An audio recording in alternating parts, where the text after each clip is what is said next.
téléspectateurs et bienvenue. Nous allons voir aujourd'hui lequel de tes deux loups tu nourris le plus au quotidien.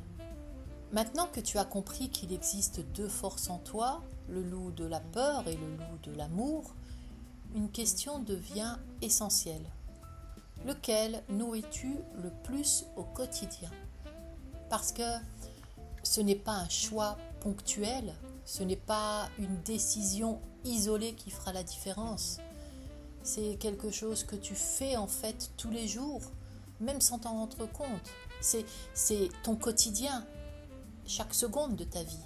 C'est chaque pensée, chaque émotion, chaque réaction, chaque attention.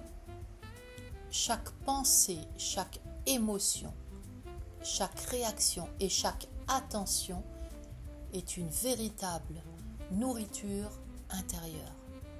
C'est la nourriture de tes deux loups. Et c'est ce qui déterminera ton état général. Ce n'est pas un événement isolé ou une situation précise qui transformera toute ta journée. Non, mais c'est la répétition au quotidien. Si tu passes tes journées à nourrir le stress ou les inquiétudes ou encore les comparaisons, les scénarios négatifs, alors naturellement ton loup de la peur devient dominant. Mais si tu penses à nourrir la gratitude, la compréhension, la présence, les solutions, les moments simples, la positive attitude, alors c'est le loup de l'amour que tu nourris et qui prend de la force au fur et à mesure des secondes qui passent. Et la plupart des gens ne voient pas cela, ils pensent qu'ils subissent leurs émotions, ils pensent qu'ils ne peuvent rien faire, c'est le monde extérieur qui les fait réagir. Ils sont impuissants, alors qu'en réalité, ils entretiennent leur mal-être intérieur. Je vais te donner un exemple concret. Imagine deux personnes qui vivent la même journée. Imagine deux frères siamois ou deux sœurs siamoises qui font tout ensemble, qui vivent ensemble et qui font tout ensemble. La première va se concentrer sur ce qui ne va pas en elle. Elle va commencer à critiquer, elle va commencer à comparer et elle va s'inquiéter pour la moindre des choses. La deuxième personne, elle, va plutôt se concentrer sur ce qui fonctionne dans sa vie. Elle observe, elle est curieuse et elle s'ajuste.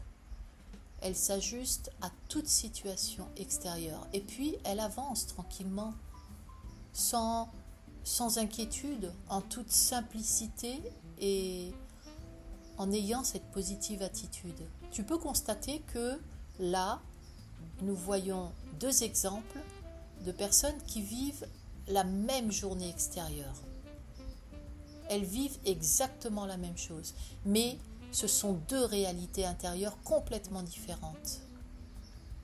La différence ne vient pas du monde extérieur, la différence ne vient pas de ce qu'elles vivent à l'extérieur, elle vient de ce qu'elles nourrissent à l'intérieur d'elles-mêmes. Et c'est ce qui change tout. Qui nourris-tu le plus dans ta journée? Ton loup blanc ou ton loup noir? Et donc voici un exercice que tu pourras faire quand tu le souhaites. Prends un moment pour observer et note tout simplement: quand ai-je nourri la peur? Quand ai-je nourri l'amour? Sois toujours sans jugement, juste observe tes pensées. Il faut bien dire que tes pensées font partie de ta vie, puisque c'est elles qui donnent le là de ta journée. Comprends bien que ta vie intérieure n'est pas un hasard. Elle est le reflet de ce que tu nourris chaque jour. Aujourd'hui, tu viens de voir que ce que tu nourris crée ton état intérieur. Maintenant, nous allons remonter à la source de tout cela et trouver l'endroit précis où commence ce processus. Je te félicite pour ton avancement. Passe une merveilleuse journée.